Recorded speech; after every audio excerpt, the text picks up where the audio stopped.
അവരുടെ മനസ്സിനെ പരിശുദ്ധീകരിക്കാൻ സാധിക്കുന്ന ഈ വൈഭവമേ ഭഗവാനെ അങ്ങേ ഞാൻ നമസ്കരിക്കണം. അതുകൊണ്ട് ഭഗവാനെ സർവേഹ്യമീ വിധികരാതവ സത്തതാംനോ ബ്രഹ്മാദയോ വയമിവേചന ചൊദ്ധിചന്ദം ക്ഷേമായ ഭൂതയുതാത്മസുഖായ ചാസ്യ വിക്രീഡിതോ ഭഗവതോ രുചിരാവതാരൈ. എന്തിനാണ് അവിടുന്ന് രൂപമെടുത്ത് അവതരിക്കുന്നത്? ഭൂതയക്ഷേമായ, സർവഭൂതങ്ങളുടെയും ക്ഷേമത്തിന് വേണ്ടിയിട്ടാണ്. നോക്കൂ, പ്രഹ്ലാദൻ ഒരിക്കലും പറയുന്നില്ല അതിൻ്റെ അച്ഛനെ കൊല്ലാനാണ് വന്നിരിക്കുന്നതെന്ന്. ഭഗവാൻ അവതരിക്കുന്നതൊക്കെ നമ്മുടെ ക്ഷേമത്തിന് വേണ്ടി. ക്ഷേമം എന്ന് പറഞ്ഞാൽ നമ്മുടെ ഓരോരുത്തരുടെയും മനസ്സിനെ ഉയർത്താൻ തന്നെ വേണ്ടിയാണ് ഭഗവാൻ വരുന്നത്. നിങ്ങൾ ചോദിക്കുന്നത് തരുന്നവനല്ല ഭഗവാൻ, അത് മാറ്റിയെടുക്കും മനസ്സിൽ നിന്ന്. അമ്പലത്തിൽ പോയി വേണ്ടാത്തത് ചോദിക്കരുത്. നമ്മളെ ഒന്നും ചോദിച്ചത് തന്ന് താഴ്ത്താനല്ല ഭഗവാൻ വന്നിരിക്കുന്നത്. കാമം തരാനല്ല ഭഗവാൻ വന്നിരിക്കുന്നത്. ഭഗവാൻ വന്നിരിക്കുന്നത് ഭഗവാനിലേക്ക് നമ്മുടെ മനസ്സിനെ ഉയർത്താൻ വേണ്ടിയിട്ടാണ്. കാരണം അത്രയും കഴിവ് നമ്മുടെ മനസ്സിനുണ്ട്. ഭഗവാനോളം ഉയരാൻ, ഭഗവാനിലേക്ക് ചേരാൻ മനുഷ്യ മനസ്സിന് സാധിക്കുന്നത് കൊണ്ടാണ് ഗുരുക്കന്മാരായും പല രൂപത്തിലും ഭഗവാൻ വന്ന് നമ്മളോട് പറയുന്നത് തത്വമസി. തത്വമസി എന്ന് പറയുമ്പോൾ അർത്ഥം, ഏതൊരു തത്വത്തിലാണോ മനസ്സ് നിൽക്കുന്നത് ആ തത്വത്തിലേക്ക് ആർക്കുയരാൻ പറ്റും? മനസ്സിന് ഉയരാൻ പറ്റും. അത് ഉയർത്തുന്നതിന് പകരം ചെറിയ ചെറിയ കാര്യങ്ങൾ ചോദിച്ചുകൊണ്ട് ക്ഷുദ്രം തം ചക്രവാടി ദ്രുതമഭിലഷതി വ്യർത്ഥമത്തിവ്രജോയം, ചെറിയ ചെറിയ കാര്യങ്ങൾ ചോദിച്ചുകൊണ്ട് എന്തിന് നമ്മുടെ ജീവിതത്തെ നമ്മൾ താഴ്ത്തണം എന്നാണ് ചോദിക്കുന്നത്. ഗീതയിൽ പറയുന്ന ഈ ശ്ലോകം ഉണ്ടല്ലോ, ഒരു മന്ത്രമായി നമ്മൾ കൊണ്ടുനടക്കണം. ഉദ്ധരേതാത്മനാത്മാനം നാത്മാനമവസാധയേ ആത്മൈവ ഹ്യാത്മനോ ബന്ധു ആത്മൈവരിപുരാത്മനാം. ഉയർത്തുമ്പോൾ നിങ്ങൾ നിങ്ങളുടെ ബന്ധുവും താഴ്ത്തുന്ന സമയത്ത് നിങ്ങൾ നിങ്ങളുടെ ശത്രുവുമാണ്. നമ്മൾ ഈ വഴിപാടുകളും പ്രാർത്ഥനകളൊക്കെ ചെയ്യുമ്പോഴല്ലോ ഉയരുകയല്ല ചെയ്യുന്നത്, നമ്മൾ താഴ്ത്ത്, നമ്മൾ കെഞ്ചിയാണ് ഭഗവാൻ തരൂ തരൂ തരൂ എന്ന്. രണ്ടെണ്ണം തരാൻ പറ്റാത്തതുകൊണ്ടാണ് ഭഗവാന്. മനസ്സിലായില്ലേ? താഴുകയല്ല വേണ്ടത്, ഉയരാൻ ശ്രമിക്കൂ. ഇപ്രകാരം ഭഗവാന്റെ മുന്നിൽ നമ്മൾ ധീരരായി നിന്നുകൊണ്ട് തന്നെ ഭഗവാന് സമർപ്പിച്ചുകൊണ്ട്, കൂടെ എപ്പോഴും ഞാൻ സന്തോഷത്തിൽ ജീവിക്കും, അങ്ങുണ്ടല്ലോ കൂടെ, ഞാൻ സന്തോഷം മറ്റുള്ളവർക്ക് കൊടുക്കും ഭഗവാനെ, ഈ പ്രതിജ്ഞയൊക്കെ ചെയ്തുകൊണ്ട് ജീവിക്കാൻ തുടങ്ങിക്കഴിഞ്ഞാൽ ജീവിതത്തിൽ ദുഃഖമുണ്ടോ? പറയാനെങ്കിലും ഒരു ധൈര്യം കാണിക്കൂ. ദുഃഖമുണ്ടോ? ദുഃഖങ്ങൾ വന്നാലും അതൊന്നും നമ്മൾ അലട്ടില്ല പറയണം. അപ്രകാരമുള്ളൊരു മനസ്സ് വാർത്തെടുക്കണം. അതുകൊണ്ട് ഭഗവാനെ വിക്രീഡിതം ഭഗവതോ രുചിരാവതാരൈ, അപ്രകാരം ഒരു ലീലയാടാൻ വേണ്ടി വന്ന ഭഗവാനെ അങ്ങേ നമസ്കരിക്കണം. ഭഗവാനെ അവിടുത്തെ ഈ രൂപം, ആളുകളുണ്ടല്ലോ ഭയം വരുന്ന സമയത്ത് ഓർക്കുമ്പോൾ അവരുടെ മനസ്സിലെ ഭയം വിട്ടുപോയിക്കൊണ്ട് അവരുടെ മനസ്സിൽ ഉയരാൻ സാധിക്കട്ടെ. ഇനി നരസിംഹരൂപം ഓർക്കുമ്പോഴേക്കും നമ്മുടെ മനസ്സിൽ നിന്നും ഭയം വിട്ടുപോകണമെന്നാണ് പ്രഹ്ലാദൻ പറയുന്നത്. തല്യച്ചമന്യുമസുരസ്തഹതത്വയാദ്യാം മോദേത സാധുരവിവൃശ്ചിക സർപ്പഹത്യാം ലോകാശ്ച നിർവിധിമിതാ പ്രതിയന്തി സർവേ രൂപം നിസിംഹവിഭവായ ജനാസ്മരന്തി.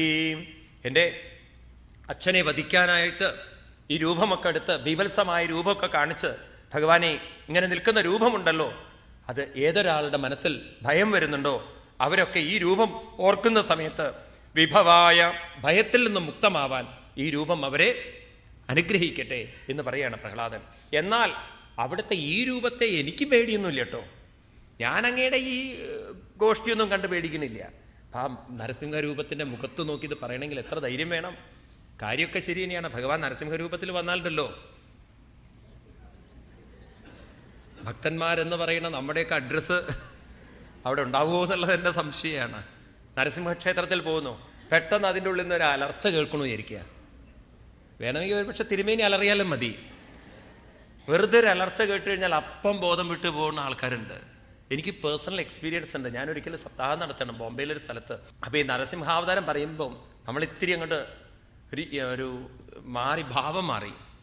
എൻ്റെ തൊട്ടടുത്തിരുന്നാളുണ്ടല്ലോ ഭയങ്കരമായിട്ട് അലറി. അതായിരുന്നില്ലേ രസം? അതിൻ്റെ തൊട്ടടുത്തിരുന്ന ആൾ ബോധം കിട്ടു, ഞങ്ങളുടെ അലർച്ച കേട്ടിട്ട്. അവ ശരിക്കും നരസിംഹം വന്നിരുന്നെങ്കിലോ എവിടെ ഉണ്ടാവും മനുഷ്യൻ്റെ ഭാവം? ഇതാണ് സത്യം. അപ്പോൾ നമ്മുടെ മനസ്സിന് പേടി വരുന്ന സമയത്ത് ഭഗവാനെ ഓർക്കൂ. എന്നാൽ പ്രഹ്ലാദൻ പറയുന്നു, ഈ രൂപത്തെ ഞാൻ പേടിക്കുന്നില്ല. ഏത് രൂപത്തെ? നാഹം ഭിവേമ്യജിതേതി ഭയാനകാസ്യ ജിഹ്വാർക്കനേത്രപുകുടീരപസുഘൃദംഷ്ടൽ ആന്ധ്രസ്രജക്ഷത ജഗേസര ശങ്കുകർണൽ നിർഹാദബീതദിഹിബാദരി ഭിന്നകാഗ്രൽ. അവിടുത്തെ ഈ ഘോരമായിരിക്കുന്ന ബീഭത്സമായിരിക്കുന്ന അവിടുത്തെ നാവും അവിടുത്തെ മുഖവും അവിടുത്തെ ഈ കുടൽമാലകൾ അണിഞ്ഞിരിക്കുന്ന മാറിടം ഇതൊന്നും കണ്ടിട്ട് എനിക്ക് പേടിയില്ല ഭഗവാനെ. ന അഹം ബിബേമി, അല്പം പോലും ഭയം എനിക്കില്ല എന്ന്. കാരണം പ്രഹ്ലാദൻ ഭഗവാനെ കാണുന്നത് അന്യനായിട്ടല്ല, പ്രഹ്ലാദൻ ഭഗവാനെ കാണുന്നത് അനന്യനായിട്ടാണ്. അന്യനായി കാണുമ്പോഴാണ് പ്രശ്നങ്ങളൊക്കെ വരുന്നത്. പ്രഹ്ലാദനെ സംബന്ധിച്ച് നല്ല ബോധ്യമുണ്ട്, എൻ്റെ ഈ രൂപം അതുപോലെ തന്നെയാണ് ഭഗവാന്റെ രൂപവും, എന്നിലിരിക്കുന്ന ചൈതന്യം തന്നെയാണ് ഭഗവാനിലിരിക്കുന്ന ചൈതന്യം. എവിടെയാണ് നമ്മൾ വ്യത്യസ്തരായിരിക്കുന്നത്? ഇത് നല്ല ബോധ്യമുള്ള പ്രഹ്ലാദൻ ഇനി പറയാണ്, എന്നാൽ എനിക്ക് ഭയമുണ്ട്. ആരെയാണ് പേടി? ത്രസ്ത്രോസ്മ്യഹം കൃപണവത്സല ദുസ്സഹോഗ്രം സംസാരചക്രകഥനാൽ ഗ്രസതം പ്രണീത ബദ്ധസ്വകർമ്മഭിരുഷത്തമതേ അംഗ്രിമൂലം പ്രീതോപവർഗചരണം ഹൊയസേ കഥന്നു. ത്രസ്രോസ്മ്യഹം, ഭഗവാനെ ഞാൻ പേടിക്കുന്നു. കൃപണവത്സല, ഈ മനസ്സിൻ്റെ കൃപണത്വത്തെ ഞാൻ പേടിക്കുന്നു. എന്താ കൃപണത? ഇതിൻ്റെ അവിവേകത്തെ ഞാൻ ഭയക്കുന്നു, ഇതിൻ്റെ ദൗർബല്യത്തെ ഞാൻ ഭയക്കുന്നു. ഈ മനസ്സ് ദുർബലമാകുന്ന സമയത്ത് സംസാരചക്രകഥനൽ കസതം പ്രണീത ബദ്ധസ്വകർമ്മഭി, ഈ മനസ്സുണ്ടല്ലോ ദുർബലമാകുന്ന സമയത്ത് വീട്ടിൽ തന്നെയാണ് സുഖം, അല്ലെങ്കിൽ ചെറിയ ചെറിയ സമ്പത്തിലാണ് സുഖം, ഈ ശരീരത്തിലാണ് സുഖം എന്നെല്ലാം തെറ്റിദ്ധരിച്ച് അതിൽ തന്നെ കറങ്ങി കറങ്ങി കറങ്ങി കറങ്ങി മറ്റുള്ളവരോട് ഒട്ടലുണ്ടാക്കി ഒരിക്കലും ഈ മനസ്സ് അങ്ങയിലേക്ക് തിരിയാതെ വരുമ്പോൾ ആ മനസ്സിനെ ഞാൻ ഭയക്കുന്നു. അതുകൊണ്ട് എനിക്കൊരു കാരുണ്യം എന്നോട് കാണിക്കണം. തേ അംഗ്രിമൂലം പ്രീതോപവർഗശരണം ഹൊയസേ കഥന്നു. ആ അംഗ്രിമൂലത്തെ ശരണം പ്രാപിച്ച് ഇവനെ ഒരു ദാസനാക്കിയെടുത്ത് മറ്റുള്ളവരിലുള്ള ഒട്ടൽ ഒഴിവാക്കി അങ്ങയോട് തന്നെ സംഘമുണ്ടാക്കാൻ, അങ്ങയോട് തന്നെ ആസക്തി ഉണ്ടാക്കാൻ, അങ്ങയോട് തന്നെ സമർപ്പണമുണ്ടാക്കാൻ ഈ ഉള്ളവനെ അനുഗ്രഹിക്കണേ ഭഗവാനെ. കാരണം ഭഗവാനെ യസ്മാൽ പ്രിയ പ്രിയ വിയോഗ സയോഗ ജന്മ ശോകാഗ്നിനാ സകലയോ നിഷുദഹ്യമാനാം ദുഃഖൌഷധം തദപി ദുഃഖമദദ്യാം ഭൂമൻ ഭ്രമാമി വദമേ തവ ദാസ്യയോഗം. യസ്മാൽ പ്രിയ അപ്രിയ വിയോഗ സയോഗ ജന്മ, ഈ ജീവിതത്തിൽ മറ്റുള്ളവരാണ് പ്രിയന്മാരെന്ന് കരുതി ചിലരോടൊക്കെ പ്രിയത്വവും ചിലരോടൊക്കെ അപ്രിയത്വവും ഒക്കെ ഉണ്ടാക്കിയിട്ട് പ്രിയപ്പെട്ടവരൊക്കെ കൈവിട്ടു പോകുന്ന സമയത്ത്, മരിച്ചു പോകുന്ന സമയത്ത് ദുഃഖയോനിയിൽ ദുഃഖമായിരിക്കുന്ന ആ ഒരു അവസ്ഥയിലേക്ക് വീണിട്ട് പറയുന്നു ശോകാഗ്നിന സകലയോ നിഷുദയ്യമാനം, ശോകമാകുന്ന അഗ്നിയിലേക്ക് മനസ്സ് വീണിട്ട് വീണ്ടും വീണ്ടും ദുഃഖങ്ങളും വിഷമങ്ങളും അനുഭവിച്ചുകൊണ്ട് ഈ കറങ്ങി നടക്കുന്ന ഈ മനസ്സിനെ, വീണ്ടും ദുഃഖങ്ങളിലേക്ക് വീണ് കിടക്കുന്ന മനസ്സിനെ ഭഗവാനെ ഉയർത്തണം. ദുഃഖൌഷധം, ഈ പ്രശ്നങ്ങൾക്കൊക്കെ പരിഹാരം, എല്ലാ ദുഃഖങ്ങളിൽ നിന്നും മുക്തമാവാനുള്ള പരിഹാരം എന്തുമാത്രമാണ്? തവദാസ്യയോഗം. ഈ മനസ്സ് ആരിലേക്ക് തിരിയണം? ഭഗവാനിലേക്ക് തിരിയണം. അപ്പം നമ്മുടെ ജീവിതത്തെ ദുഃഖമാക്കി തീർക്കാൻ മറ്റുള്ളവർക്ക് സാധിക്കും. എപ്പോ? നിങ്ങൾ സ്വയം സന്തോഷം കണ്ടെത്താത്തിടത്തോളം കാലം. നിങ്ങൾ നിങ്ങളുടെ ഇല്ലായ്മകളാണ് കാണുന്നതെങ്കിൽ, നിങ്ങൾ നിങ്ങൾക്ക് നാളെ നഷ്ടപ്പെടുന്നതിനെക്കുറിച്ച് ഓർത്തിട്ടാണ് ജീവിക്കുന്നതെങ്കിൽ നിങ്ങളെ തളർത്താൻ മറ്റുള്ളവർക്ക് സാധിക്കും. ഞാൻ കഴിഞ്ഞ ദിവസം പറഞ്ഞില്ലേ, നിങ്ങൾ ഒറ്റയ്ക്കാണ് ജീവിക്കുന്നതെങ്കിൽ നിങ്ങളോട് മറ്റുള്ളവർക്ക് ചോദിച്ച് നിങ്ങളെ വിഷമിപ്പിക്കാം. പലപ്പോഴും നമ്മുടെയൊക്കെ ജീവിതത്തിലുള്ള അനുഭവങ്ങളാണ് അതൊക്കെ. എവിടെയെങ്കിലുമൊക്കെ ഭക്ഷണം കഴിക്കാൻ പോകുന്ന സമയത്തുണ്ടല്ലോ, ചിലപ്പം ഭർത്താവ് മരിച്ചിട്ടുണ്ടാവും, അപ്പോൾ കൂടെ വല്ലവരൊക്കെ ഉണ്ടാവും നമ്മുടെ കൂടെ. അപ്പോൾ നമ്മൾ ആസ് യൂഷ്വൽ ചോദിക്കും, എന്ത് ചെയ്യണോ ഭർത്താവ്, അങ്കിൾ എന്ത് ചെയ്യണമെന്ന് ചോദിക്കും. അങ്കിൾ എന്ത് ചെയ്യണോ ചോദിക്കുമ്പോഴേക്കും നമ്മുടെ കൂടെ വന്ന ആളുണ്ടല്ലോ, ചോദിക്കാൻ പാടില്ല, ആൾ പോയി കഴിഞ്ഞു. ഇതാണ് ലോകം എന്ന് പറയുന്നത്. അതായത് നമുക്ക് എന്തോ ഇല്ലെന്നും നമ്മളൊരു ദുർബലരാണെന്നും ദുഃഖിച്ച് ജീവിക്കാൻ ബാധ്യസ്ഥരാണെന്നും ഇതൊക്കെയാണ് ലോകം നമ്മളെ കണ്ടുകൊണ്ടിരിക്കുന്നത്. അങ്ങനെ കാണാൻ ലോകം നമ്മളെ കണ്ടാലും നമ്മളെ അങ്ങനെ താഴ്ത്താൻ പാടില്ല. സമൂഹത്തിന് എത്ര വേഗം നിങ്ങളെ താഴ്ത്താൻ പറ്റും? നിങ്ങൾ ഒറ്റയ്ക്കാണ് ജീവിക്കുന്നതെങ്കിൽ ഉടനെ നിങ്ങളോട് ചോദിക്കാം, അവർക്ക് ഒറ്റയ്ക്കാണല്ലേ എന്ന്. കഷ്ടം. എന്ന് പറയുമ്പോഴേക്കും നിങ്ങൾക്ക് കഷ്ടം വിചാരിക്കാം. അപ്പം നമ്മുടെ മനസ്സിൽ പറയണം, മറ്റുള്ളവരല്ല കൂടെയുള്ളത്, ഭഗവാനില്ലേ, ഉണ്ണികൃഷ്ണൻ മനസ്സിൽ കളിക്കുന്നില്ലേ, പിന്നെ എന്തിനാണ് എനിക്കെങ്ങനെയാണ് ഞാൻ തളരുന്നത്? ഇത് പറയാൻ നമുക്ക് പലർക്കും പറ്റുന്നില്ല. അവരെപ്പോഴും പറയണത് എൻ്റെ വിധി എന്ന് പറഞ്ഞിട്ട് പിന്നെ തലമുടി വലിക്കാനാണ് നോക്കുന്നത്. തല വലിച്ചിട്ട് എന്താ കാര്യം? എൻ്റെ വിധി എന്നൊരിക്കലും പറയരുത്. ജീവിതത്തിൽ വിധിയല്ല ഉള്ളത്, ജീവിതത്തിൽ മുഴുവൻ അനുഗ്രഹങ്ങളാണുള്ളത്. ഭഗവാൻ ഓരോ വിധത്തിൽ നമ്മൾ അനുഗ്രഹിക്കുകയാണ്. ചിലപ്പം ഭഗവാൻ നിശ്ചയിച്ചിട്ടുണ്ടാവും ഒറ്റയ്ക്കിരിക്കട്ടെ എന്ന്, എന്നാൽ എന്നെ കൂടുതൽ ഭജിക്കുന്നുള്ളത്. ഭഗവാന്റെ അനുഗ്രഹം ഏതൊക്കെ വിധത്തിലാണ് നമുക്ക് പറയാൻ പറ്റില്ല. ഒരിക്കൽ അർജുനനും ഭഗവാനും ഇങ്ങനെ കാട്ടിൽ മൃഗയാവിനോദത്തിന് പോയി. കുറേ മൃഗങ്ങളെയൊക്കെ കാണുക, അത്രയേ ഉള്ളൂ.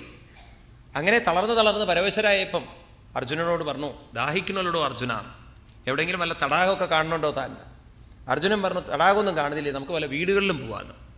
അവിടെ നിന്നൊരു യാത്ര ചെയ്തൊരു വലിയൊരു പണക്കാരൻ്റെ വീട്ടിലെത്തിയെന്നാണ്. അവിടെ ചെന്ന് ഗേറ്റൊക്കെ തുറന്നു. ആ അകത്തുള്ളൊരു അമ്മ വന്നു. എന്താ കാര്യം? ദാഹിച്ചു വന്നിരിക്കുകയാണ്. ഞാൻ ആരാന്ന് മനസ്സിലായില്ലേ എന്ന്. ആര്? കൃഷ്ണനല്ല, അർജുനൻ. ഞാൻ വലിയ കേമനല്ലേ, പാണ്ഡുവിൻ്റെ പുത്രനാണ്, പിന്നെ ക്ഷത്രിയന്മാരിൽ കേമനാണ്, ഈ ഭാവത്തിലൊക്കെ അറിയില്ലേ?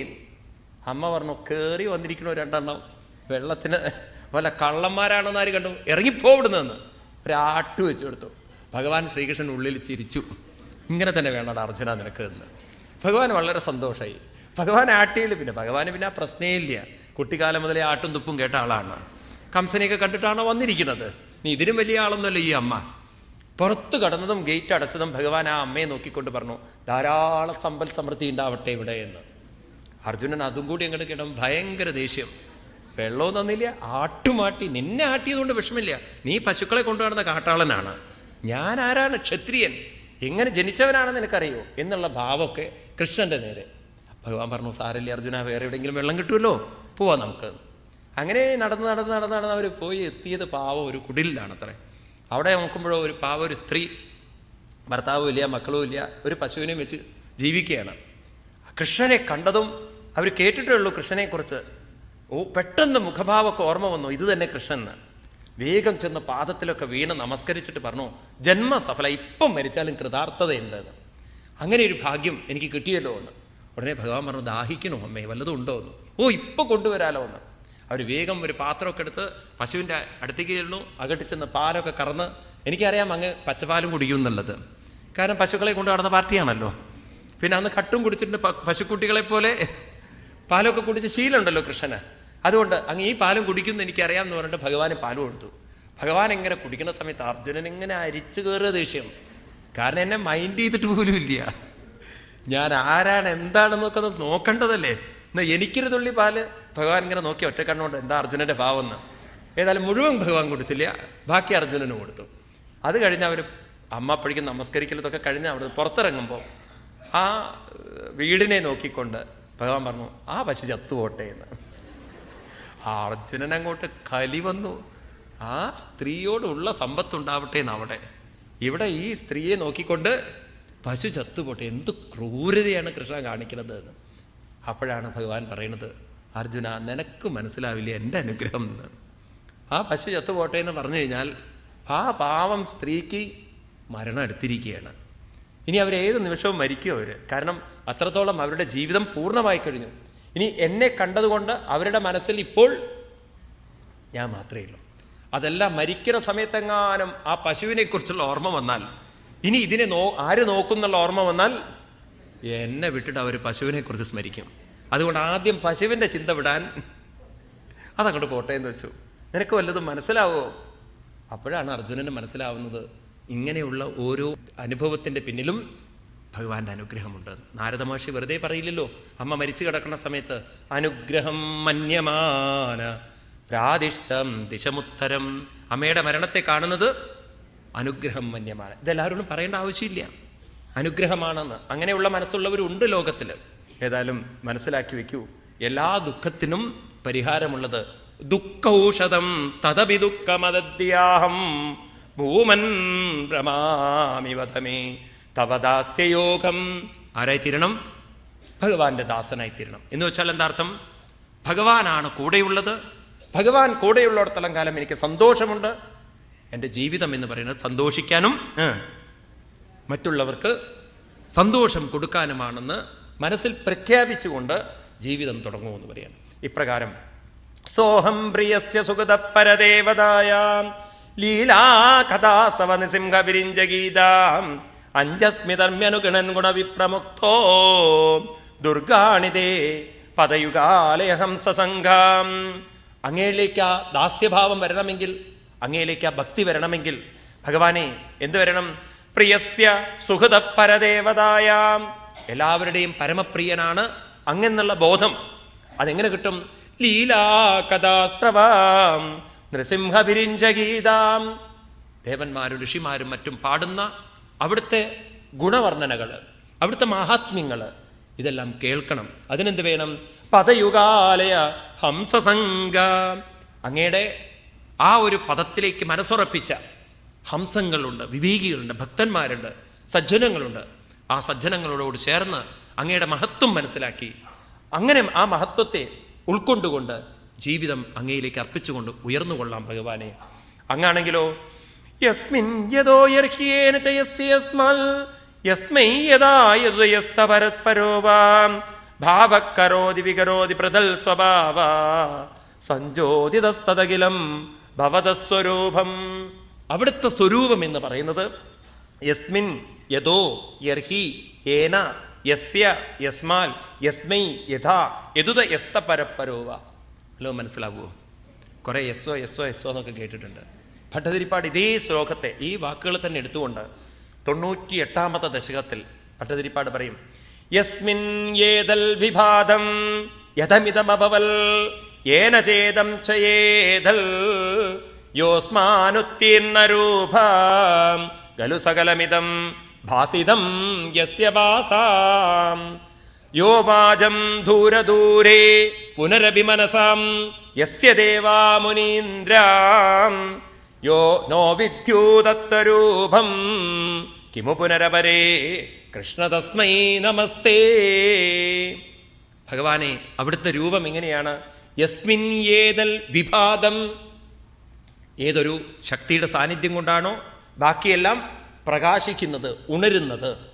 എപ്പോഴും ഭഗവാനെ മനസ്സിലാക്കുമ്പോൾ ഈ രീതിയിൽ മനസ്സിലാക്കണേ. ഏതൊരു ശക്തി നമ്മളുടെ ഉള്ളിലുള്ളത് കൊണ്ടാണോ ഉറങ്ങിക്കിടക്കുന്ന മനസ്സും ശരീരവും ഉണരുന്നത്. ശരീരത്തെ ഉണർത്തുന്നത് മനസ്സാണ്. ഇത് നല്ലവണ്ണം ബോധിക്കണം. ശരീരബോധം നമുക്കുണ്ടാവണമെങ്കിൽ ആരുണരണം? മനസ്സുണരണം. നിങ്ങൾക്ക് അനസ്തീഷ തന്ന് നിങ്ങളെ ഓപ്പറേറ്റ് ചെയ്യുന്ന സമയത്ത് ശരീരവേദന നിങ്ങൾ അറിയാത്തതിന് കാരണം നിങ്ങളുടെ ശരീരത്തെക്കുറിച്ചുള്ള ബോധം മനസ്സിനില്ല. അതെന്തുകൊണ്ടാണ് ആ ബോധമില്ലാത്തത്?